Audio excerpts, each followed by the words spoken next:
আজ আমি যাচ্ছি দার্জিলিংয়ের খুব কাছে একটা অফবিট ডেস্টিনেশনে। দার্জিলিং থেকে মাত্র 14 কিলোমিটার দূরেই এই অফবিট জায়গাটি অবস্থিত। একটি ছোট্ট পাহাড়ি গ্রাম, আর চারিদিকে সুন্দর মনোরম আকর্ষণীয় দিগন্তহীন একটি পাহাড়, আর সারি সারি পাইন গাছ আছে দাঁড়িয়ে, পাইনের সার মনে হচ্ছে আমাদের দিকে চেয়ে আছে তাদের প্রাকৃতিক সৌন্দর্য অনুভব করানোর জন্য। স্নান্ত স্নিগ্ধ মাটি ভেজা পাহাড়ি রাস্তা, সঙ্গে পাখির কুহুরব আর দূরের কাঞ্চনজঙ্ঘার দৃশ্য, কি মনোরমই না ছিল সেই দিনটি, সেই পরিবেশটি। আলো আধারের ছোঁয়া।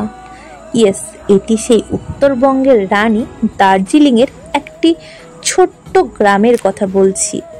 সেটি ছিল লেপচা জগৎ। শিলিগুড়ি বা দার্জিলিং থেকে পৌঁছানো যায় শেয়ারে গাড়ি নিয়ে খুব সহজে এই জায়গাটিতে, অথবা দার্জিলিং থেকে মিরিকের রাস্তায় পড়ে এই লেপচা জগৎ। লেপচা জগতে ঢোকার জন্য টিকিট মূল্য ছিল 20 টাকা। আপনারা যদি ঢুকতে চান 20 টাকার টিকিট মূল্যে ঢুকে পড়তে পারেন লেপচা জগৎ। এত সুন্দর মাটি ভেজা রাস্তা, আর যেখানে সূর্যি মামা দিচ্ছে আড়ি চোখে তাকাচ্ছে আমাদের দিকে, আর এত সুন্দর ঠান্ডা ছিল ওই টাইমটাই, মনে হচ্ছিল না যে যাই কোথাও। এখানে একটা শুটিং স্পটও বলা যেতে পারে। অসাধারণ অসাধারণ।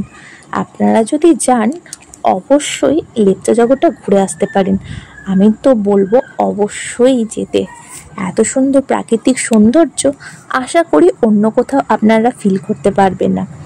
তারপরেই আমরা আবার গাড়ি নিয়ে বেরিয়ে পড়লাম আমাদের নেক্সট ডেস্টিনেশনে। তো গাড়ি থামাতে বাধ্য হলাম আবারও সেই পাইন গাছের সার দেখে। এত সুন্দর মনোরম দৃশ্য, মনে হচ্ছিল না যে থেমে যাই, আর মনে হচ্ছিল যে রাস্তা যেন চলতেই থাকে চলতেই থাকে। এক ফোঁটার জন্য মনে হয়নি যে আমরা বাড়ি ফিরে যাই। সেদিন আমাদের বাড়ি ফেরার তাড়া ছিল। সেদিন ছিল শিলিগুড়ি থেকে আমাদের বাস। তো আমরা রাস্তা ধরে এগিয়ে চলেছি, আর প্রাকৃতিক সৌন্দর্য, দুই সাইডে গাছের সারি আর মধ্যে দিয়ে রাস্তা, অসম্ভব সুন্দর। হয়তো এটা উত্তরবঙ্গ দার্জিলিংয়েই সম্ভব। আবার আমরা দাঁড়িয়ে পড়লাম পাশে আর একটা পাইন ফরেস্টে। পরপর প্রচুর পাইন ফরেস্ট। সেখানে গিয়ে আমি চললাম আবার ভেতরে, কি আছে দেখতে, কীরকম পরিবেশটা। তো এটাই ছিল আজকের লেপচা জগৎ। যদি ভালো লাগে অবশ্যই একটা শেয়ার আর একটা কমেন্ট, আর প্লিজ সাবস্ক্রাইব করে দিও।